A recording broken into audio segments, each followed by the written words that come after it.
Selamat siang semua. Kami dari kelompok 5 dari kelas 10C akan mempresentasikan tentang peran sosial media dalam membentuk perspektif hukum. Saya Evan.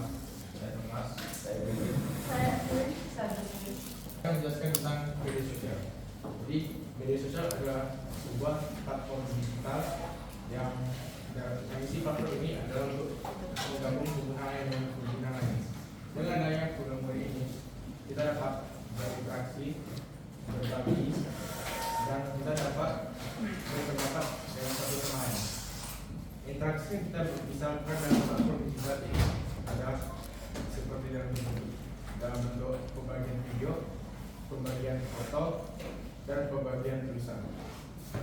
Dengan adanya pembagian ini, kita dapat saling mendapat informasi dari seluruh dunia dan mendapat kabar dari seluruh dunia.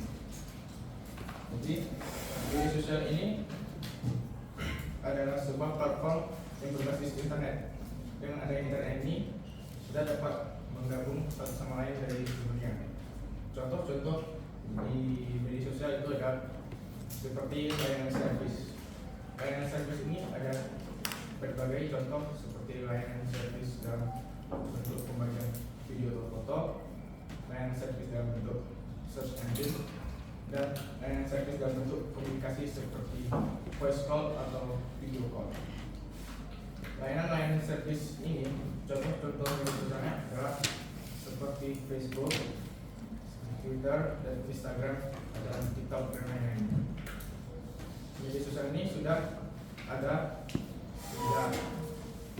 sejak beberapa tahun lalu dan telah membantu kita dalam pembangunan teknologi dan pembangunan karakter dalam kita semua agar kita dapat bersatu dalam pergabungan ini. Kemudian saya akan menjelaskan apa itu perspektif hukum. Jadi perspektif hukum adalah cara kita memandang dan menganalisa hukum melalui sudut pandang kita. Nah, perspektif hukum sendiri terbagi menjadi 3. Pertama ada perspektif hukum sosiologis, perspektif hukum filosofis, dan perspektif hukum yuridis. Pertama saya akan menjelaskan perspektif hukum sosiologis. Nah, ketika kita ingin menganalisa hukum melalui perspektif sosiologis, kita tentu saja akan melihatnya dengan menganalisa bagaimana hukum tersebut berinteraksi dengan masyarakat, dan kita juga mempelajari bagaimana hubungan timbal balik antara hukum dan masyarakat. Jadi contohnya ketika kita ingin menganalisa hukum adat di suatu daerah, kita bisa melihat bagaimana budaya dari daerah tersebut dan juga hal-hal yang terjadi di daerah tersebut bisa berdampak kepada hukum yang terjadi. Setelah itu saya akan menjelaskan perspektif hukum filosofis. Nah, ketika kita ingin menganalisa hukum melalui perspektif hukum filosofis, kita akan menempatkan diri kita di dalam pendiri-pendiri hukum tersebut. Jadi misalnya ketika kita ingin membahas atau menganalisa UUD 1945, kita akan menempatkan diri kita sebagai pembuat UUD 1945 dan melihat ide-ide serta ideologi dasar yang membentuk UUD 1945. Dalam kasus ini, ideologi dasarnya adalah nasionalisme.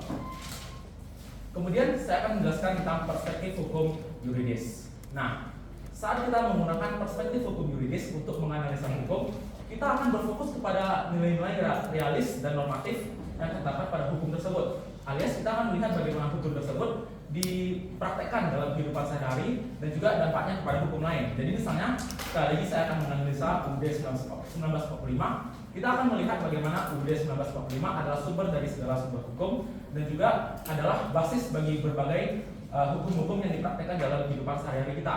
Dan UUD 1945 juga memiliki dampak yang besar terhadap kehidupan sehari-hari kita. Jadi dengan menggunakan perspektif hukum ini, kita bisa meningkatkan pengetahuan kita tentang hukum dan juga membuat kita lebih mengerti kehidupan sehari-hari kita. Masyarakat melalui pengalaman hubungan sosial media, kita dapat netizen dapat mendapatkan dukungan secara cepat dengan menggunakan sosial media untuk isu-isu yang penting. Kontrol sosial terhadap lembaga hukum. Netizen dapat menggunakan sosial media untuk melaporkan atau menyuarakan tentang masalah yang penting atau seperti penyalahgunaan kekuasaan. Selanjutnya saya akan menjelaskan tentang dampak negatif sosial media terhadap perspektif hukum. Nah, meskipun sosial media sangat berguna dalam penyebaran informasi, tapi sosial media juga bisa berdampak negatif dalam membentuk perspektif hukum dalam masyarakat. Yang pertama adalah dengan cara penyebaran hoax. Penyebaran hoax bisa mempengaruhi perspektif masyarakat terhadap penegak hukum atau sistem hukum itu sendiri dengan menyebarluaskan berita-berita yang tidak benar, seperti misalnya pemerintah atau penegak hukum melakukan suatu tindakan atau mengambil suatu kebijakan yang padahal sebenarnya di dunia nyata mereka tidak benar-benar ambil.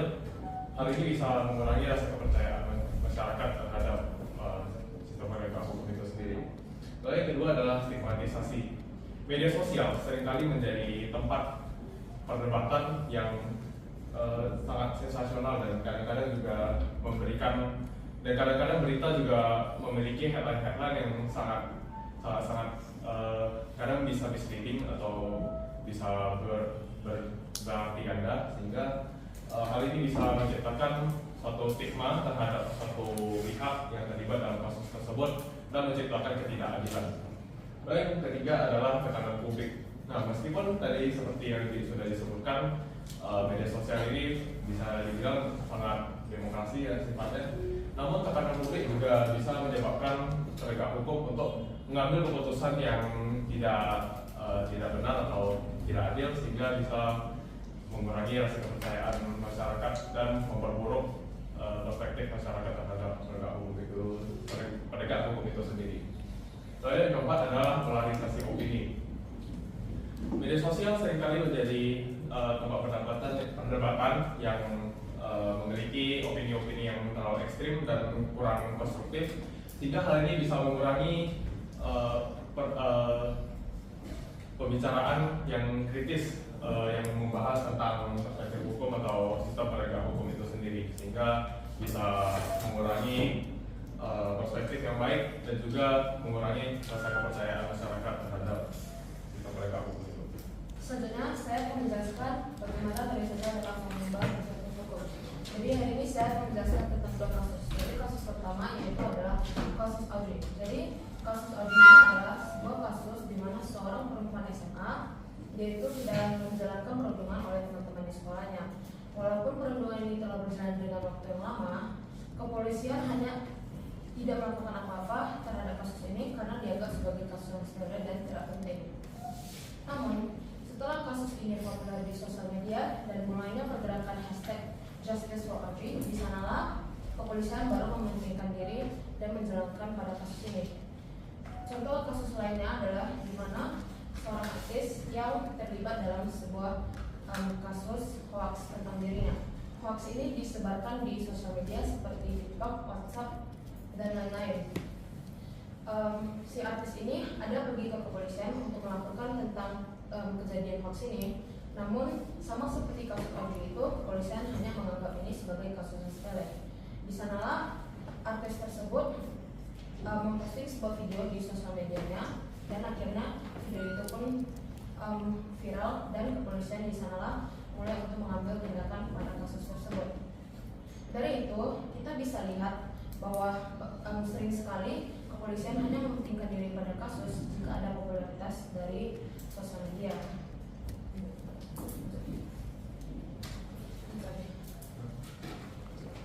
Jadi kesimpulan dari presentasi kita hari ini adalah masyarakat Indonesia harus lebih kritis dalam menyaring informasi sehingga hukum di Indonesia itu bisa lebih maju dan lebih baik. Karena jika tidak, maka hukum di Indonesia bisa lebih kacau dan menjadi generasi selanjutnya hukum itu harus rapi, baik dan terang sehingga kita tidak menjalankan hukum yang salah. Itu saja dari presentasi kami hari ini.